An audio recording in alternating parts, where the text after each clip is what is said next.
So unless you're someone that has not paid attention to the stock market at all recently, you know that your portfolio has probably not been increasing your wealth at all. So I was really going back and forth debating whether I should even make this video because I feel like so many people have made this video, but I decided to go ahead and make it because I thought in a situation like this, maybe it can help someone not do something that they're going to regret years down the line, because I know the feeling. And hopefully that person is watching this video and makes the best educated decision for themselves after doing their own research, because none of this is financial advice. I just think this will be a really helpful video to maybe new investors in the market or people that are just a little concerned and have a lot of fear, because there is a lot of articles out there that are really pushing fear on people. But in this video, I'm going to talk about what I like to do during a stock market crash, how I handle it, and how I just keep focused and don't do anything irrational like sell out of all my stocks or anything like that. So hopefully you guys get some value out of this, but you also have to remember before we get into this video, you have to do what is best for you. What I do and what I believe is best for me very well might not be what is best for you. Now, what do I mean by that? I'm going to talk about some things in this video that maybe you can't get behind, and that's perfectly fine. You have to put your money in the best places possible that you believe in, A, and B, allow you to sleep at night. You don't want to be that guy who puts all their money in XYZ stock because someone said that and you don't understand it, and that stock keeps going down and you're like, I just don't understand. You're constantly checking your portfolio. It's ruining your work. It's just all you think about, and it consumes you. It keeps you up at night. You love the weekends because the stock market's closed and that stock price can't go anywhere, so you know you don't have to check it. You have to do what is best for you that allows you to sleep soundly at night. So maybe that's this, maybe it's not. But the fact of the matter is the stock market has really been tanking in the month of January. We're actually on pace for the worst month of January ever, which is actually kind of insane. And given I'm recording this on a Friday, I really don't see it changing on, the rest of today or Monday, because that is the end of the month. So I guess we'll be witnessing history with the worst January the stock market has ever seen. So what do I do in times like this? Well, I like to really dig into what the entire market is doing and why the entire market is moving. And I feel like this market we're in right now is actually kind of the opposite of the market we were in last year. I remember last year everyone sending around memes and making jokes that stocks only go up and they can never ever go down, which is kind of what it was. Now it's the opposite. You buy a stock at whatever price, whatever valuation, it doesn't matter. It just goes down. They have great earnings, it goes down. It legitimately does not matter what company it is, it just goes down. Now, obviously, as we saw last year, the market will flip because that whole mentality of stocks only go up, it should have never lasted forever. It will never last forever, and it did not last forever. The market flipped, and now we're in, like I just said, the exact inverse of the market we were in last year. And people, and I have a couple of friends like this, they missed those markets because they saw their portfolios going up and up and up. I personally like the type of markets we are in right now. And why is that? Because I can continue to buy great companies at discounted prices. It's actually that simple. So what I like to do in a market like this or a situation like this, and again, this is something for you to decide on your own. It's something you're going to have to do your own research on and decide what's best for you. But what I personally like to do is, say I buy a stock at $10, we'll say, and that stock goes down to $8 and then $7 and $6 and $4 and $3, and the company, assuming I understand the whole business model and I understand the company is not going to go bankrupt, what I really like to do is to continue to buy on the way down. And I feel like in society, there's this way of thinking, and then the stock market is almost an anomaly behind it. And I've made this analogy a lot, but I'm going to make it again right here. Say you go to Walmart and you want to buy a pair of jeans for $50, let's say. I don't really know anyone that buys jeans from Walmart, to be perfectly honest, but let's say for the sake of this argument, you go ahead and decide to do that.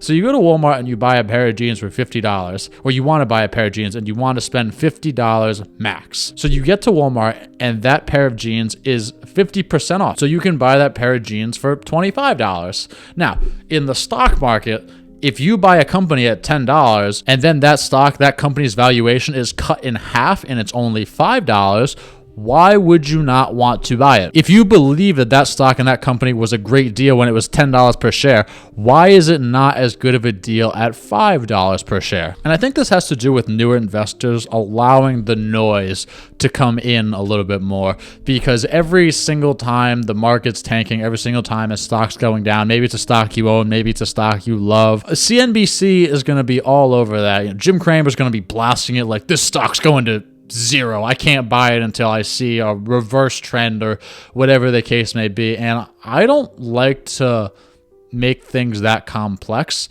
because say you love a stock, say you love a company, again, you buy that stock at $10 per share and it starts to go down and you say, oh, it's in a downtrend, I'm going to sell out of it. So you sell out your position, you completely liquidate it. When exactly do you start to buy back in? And I feel like it almost creates a lot more mental stress, because I've been in this situation well in the past. When I first started investing, I would get in at, $10 a share. It would start to go down. And I'd be like, screw it, I'm going to get out. So I would get out, and then it would continue to go down. And I would look like a genius for about a week or two.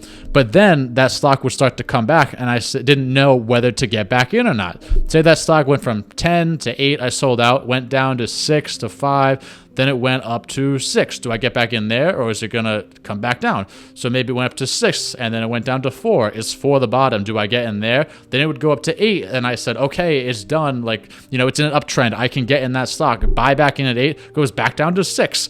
And it's just all of that zigzag. It's just way too much for me personally to just add that mental stress on it if I'm timing the market, if I'm really missing out on this good deal.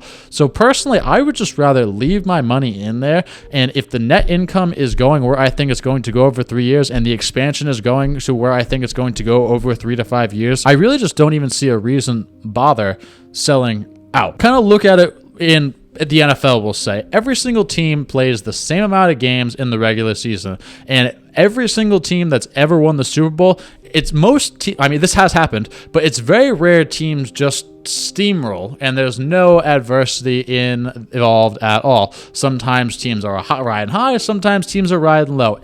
Almost every single team that's won a Super Bowl has had some sort of adversity. There's been someone on ESPN that says this team can't win at all, I just don't believe in them, etc., etc., etc. How many times have you heard people come out against the Pats when Brady was there and just saying things like, there's absolutely no way they can get it done, I'm not afraid of the Patriots, and then they go win it all? It's happened a bunch of times. I would like to say it would happen a bunch more times, but you get the point I'm trying to make here with the NFL analogy. I also think a mistake a lot of people make, especially newer investors, and this one's I have definitely made in the past, and I know a lot of friends that make this mistake, and it's much easier said and done to leave your money in an asset that seems as though it's depreciating and it's never going to go up, especially when we're in a time like this when there's so much blood in the market and it's just like red.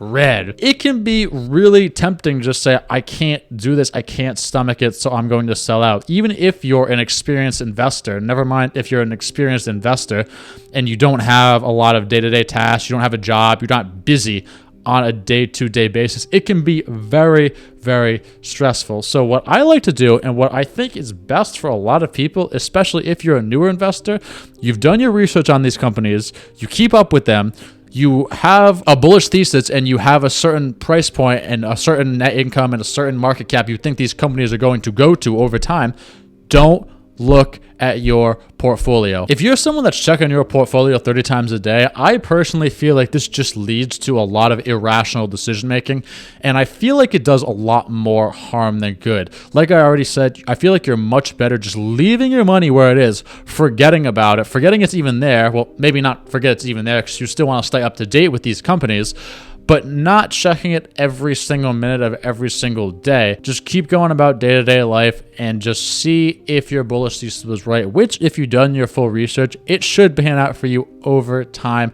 more times than not. If you look at the list of the richest people in the world, all these people focused on spending time in the market rather than timing the market. As I mentioned before, timing the market is a really dangerous game. It's very possible you could get right timing the market, but can you get right timing the market consistently? That's where the issue comes in, and that's where it it's nearly impossible to do. It's very impossible to always know where the top is, where the bottom is, like next to impossible. I have yet to meet a person yet that can do that flawlessly. And then the last thing really to focus on here, I think, and I know this video's kind of just been all over the place in a ramble, but I felt like I already said, it was important for me to make because I feel like it is going to help anyone that watches it and maybe is considering, again, doing something irrational that they may wish they didn't do a few years down the road. But what I like to do is I really like to nibble. I know some people that say they have $10,000 that they want to invest, they'll just throw all $10,000 in at one particular time. And I don't think that is necessarily the best way to go about it. I like to personally nibble little by little. So say again, I buy a stock at $10, it goes down to $9, I'll buy some more.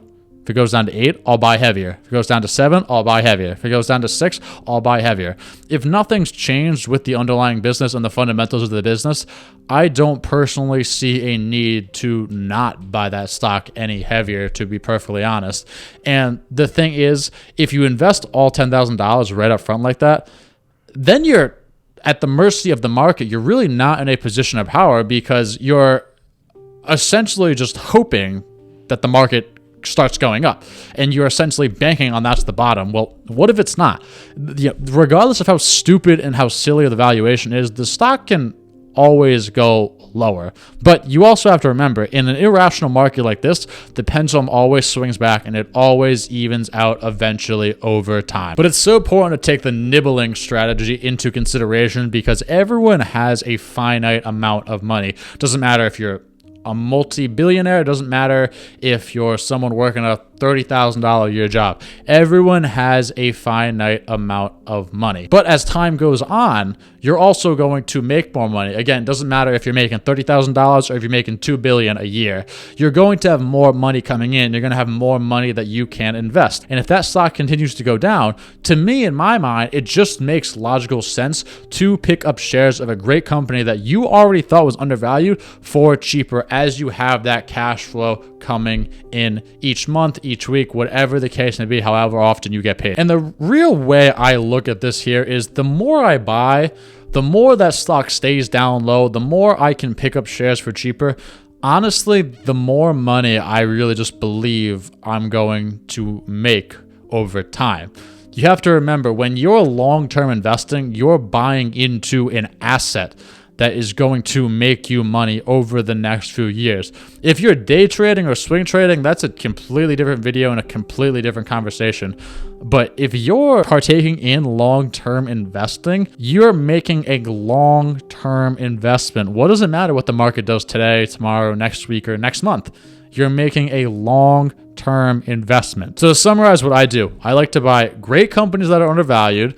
I like to, when the stock goes down, buy more. I like to block out the noise and not check my portfolio 30 times a day because that leads to short-term decision making, which leads to even more short-term decision making on top of short-term decision making. I don't like to time the market because I feel like that's riskier than being in the market. I don't ever go all in. I just nibble, and as stocks go lower, I continue to buy more. And lastly, the more I buy during these down cycles, the more money I'm going to make over time. Anyway, guys, thanks for watching this. I really hope you guys got some value out of this. I really hope you guys appreciate me putting together this video, even though I feel like I've made videos on this in the past. I feel like at the end of the day, these videos are kind of important to put out from time to time, just because although I'm not rewriting anything that hasn't been said before, sometimes people just need, I think, reassurance that they're doing the right thing, and it can really help to hear someone else's opinion from time to time. So thanks for watching, guys, and I'll see you guys in the next one.